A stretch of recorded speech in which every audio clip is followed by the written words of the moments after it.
Okay, Mr. Lewis. Hello, Mr. Lewis. How are you doing today? Well, Catherine, and yourself? That's good.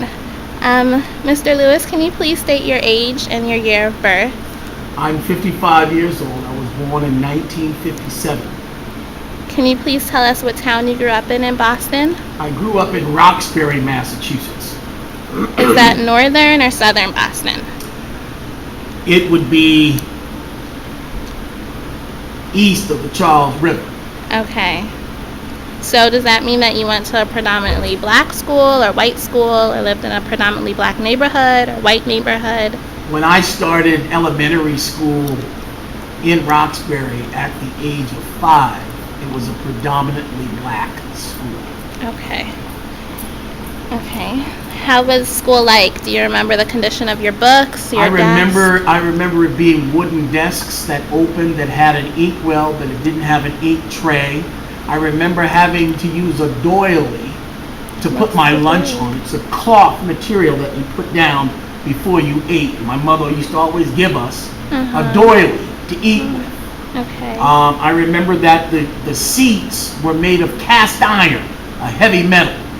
And I remember opening and having a cubby hole to put my possessions in. Okay. And would you say they were in good quality? They were okay. Okay. They were okay. They weren't the best of quality. They weren't new by no means. Seemed like they had been around for a while, Yeah. as I recall. But how was the school spirit like? The companionship between the students, the relationship between the teachers? Well, we all went to church together. Oh, that's so cool. And so a lot of us were in church together. So I just remember the kids that were in my first and second grade, we all were in the Sunday school together. That's cool. Okay, Mr. Lewis, through my research, I discovered that by law, segregation in Boston public schools was eliminated in 1855. The segregation that existed in school when you were growing up was known as de facto segregation. Yes, a segregation that was a result of issues like racism, discrimination, and financial inequalities, to name a few. This meant that predominantly black areas had predominantly black schools and predominantly white areas had predominantly white schools. It was not until 1965, 11 years after Brown versus the Board of Education, that Boston, Massachusetts legislature chose to recognize the segregation and pass the Racial Imbalance Act. 1965. That would make you 8 years old, right? What do you remember about this time? What was your life like in Boston during this time? Well, several things I remember very clearly. Boston City Public Schools were going down for black students. My mother and father had friends. Yeah. The Manleys was the name of this family. And we all shared the same pastor. The pastor told us that we ought to leave the city because the schools weren't good for black children. And so the Manleys, my mother and father's best friends, went out to a town called Sudbury, about 35 miles west of Boston, Roxbury, where we lived. Yeah. And they moved into this Sudbury town and became the first black family to live in Sudbury. Well, my mother and father, being good friends with them, said, well, we want to live. Now, remembering, I'm one of 17 children. Yeah. At that time, there was 12 of us living at home. Wow. So it was difficult for us to find a place, to afford a place large enough for us all to have a bedroom. But through the help of our pastor, my mother and father were able to find a house. Okay. But when we went to move into Sudbury, they told my mother and father they already had a black family.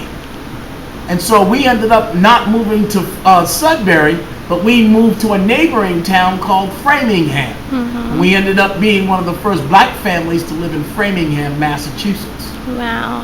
And what was it like there in Framingham? Well, all I remember is when I was in the 3rd grade, and I remember very distinctly this boy on the first day. I mean, my family, we're very athletic boys. Yeah. And we could play anything. But being around them, I remember my mother and father dropping off all of my older brothers at the middle school and at the high school, the junior high school and the high school, and all of them fussing that they didn't want to go. And they were very upset that they had to even go to school out here because they didn't think that they were going to be accepted because of the racism. Yeah. And as a result, I remember Mom dropping me off and going to school, and I had an incident where this little boy spit in my face.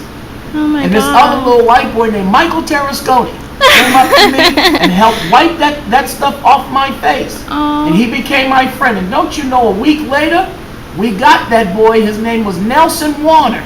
And I beat him to a pulp. I remember. Yes.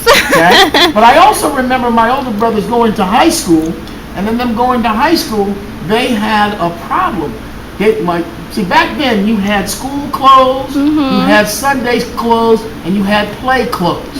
So we went to school, you came home, you changed your clothes, then you put on your play clothes and you went back out. Yeah. I remember my brothers coming home from having fights with white students outside of school. And we were the type of family that we would go everywhere. There were no inhibitions. We weren't restricting ourselves from seeing the community and living in and taking part in the community that we grew up. My father made us like that. That's good. So I just remember fighting, physically fighting, and I remember emotionally and politically fighting. Yeah. It was a really tense time in our Absolutely. country. Yeah. Absolutely. Wow. So what happened when schools started to integrate? Like, what did you Let me give you an idea. So we're in Framingham now. We left the inner city Roxbury, inner city Boston, and we moved to Framingham. We're the first family out there. Well, the first thing my mother and father got a hold of this, it became a town issue. And they had an organization, a program called METCO, where they were going to take the metropolitan kids and bring them out to the suburbs and give them an opportunity to have an education in a better environment. Well, I became a speaker in terms of an advocate for the program. My father and my mother and we went before the town meeting of Framingham. Now, How old were you?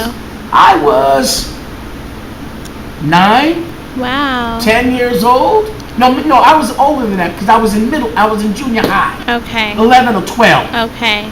And I went before the town meeting and told them why they should have it, because I feel isolated. I feel like there's nobody like me, and by having more kids like me come out to the public schools out here, that we could have better sports team, better music department, we could have better education for everybody. Yeah. And everybody would help. The whites would learn about the blacks, and the blacks would learn about the whites, since this had never happened before. And so the town meeting, I got to meet all 3 selectmen we had, which were like a mayor, and they split executive, judicial, and they split the executive branch power. Okay. And in them doing that, it made our town run real smooth. But the bottom line was, as a result of the meeting, we were able to get METCO at our school. Okay. And we brought in 40 students. Wow. From the inner city Roxbury out all the way to Framingham. Now, these kids did this for, I don't know, 6, 7, 8 years. Wow. So this was well into the 70s that this was still taking place. Yeah. And what was the environment like in school? It was an interesting environment. We stayed to ourselves and they stayed to themselves. But then there were times, because of sports, that we exchanged, and there were some cultural exchanges, but it took time. Yeah.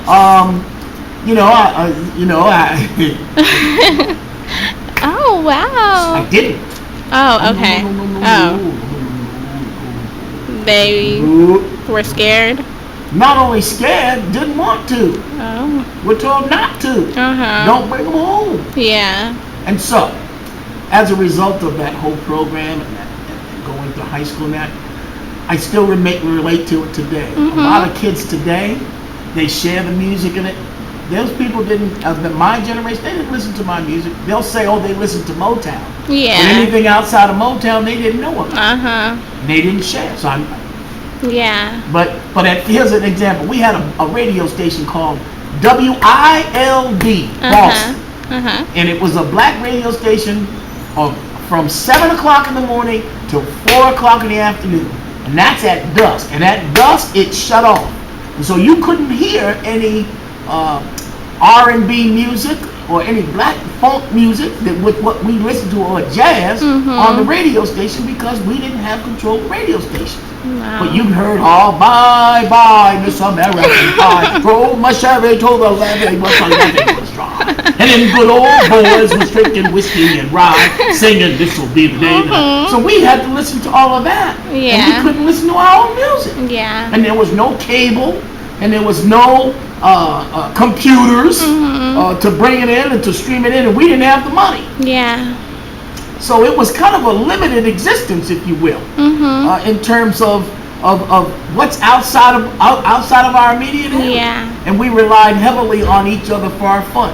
We couldn't go to camp because we couldn't afford it. So we made our fun, and this is one of the beautiful things about these small towns. They had a recreation department, and they had everything set up by neighborhood. And so we had a neighborhood baseball team, a neighborhood basketball team, a neighborhood swim team. We had a neighborhood horseshoe team, and we would compete with the white neighborhoods via the recreation department. And a lot of times we'd win, in particular when it was running and baseball. We always dominated baseball. And then we started to get other people like Costa Ricans, and I remember Ricardo and Pedro Sosa, they were from Costa Rica. And we had some Puerto Ricans that moved in as well. And so then it became more of a melting pot. But then we were seeing Framingham grow and diversify as a result of the Racial Imbalance Act. Thank you. I really back in. Yeah. So, Mr. Lewis, do you think that what you went through made you want to become a teacher? What I went through Yes. had nothing to do with me becoming a No. teacher. I became a teacher because there have been a history of teachers in my family, Oh. dating back to Shreveport, Louisiana on my father's side. Uh-huh. My great aunt Edna was a school teacher in Shreveport, Louisiana, Bossier Parish.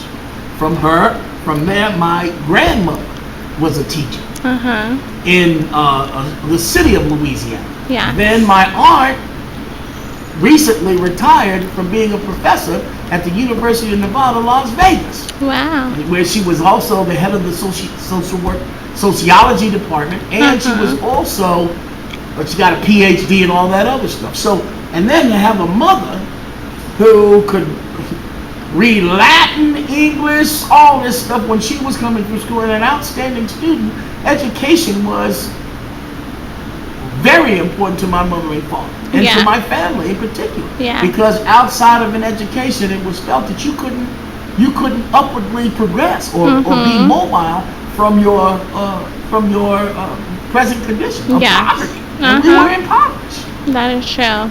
I believe that too. To conclude our interview, Mr. Lewis, do you think that the desegregation of schools has helped to narrow the black-white achievement gap? Being that you are a teacher now in a diverse school. Absolutely. You I do. wouldn't have that Promethean board to your left That is true. if I wasn't in a school, in a good school district. That's and the true. best school district in the country today. That's true. Montgomery County, Maryland. Montgomery County Public Schools. Yes. I think it has helped immensely, because if we had not have it, and I sometimes say that to my students, as we do, like the civil rights movement, Yes. etc. I remind them I remember. I remind them that, and if we go back, I might not have been your teacher if things hadn't changed. If history hadn't, or the courts hadn't ruled in favor of what Charles Hamilton was doing. Yes. If what the NAACP was doing. If SNCC, if Thurgood Marshall hadn't done, Howard University hadn't been the mecca to get things started in the courts, because that's where the fight was won. Yes. Okay, Mr. Lewis, it was really nice talking to you. It's always nice to talk to my students, and tell your teacher you're my student. God bless. Okay. Bye.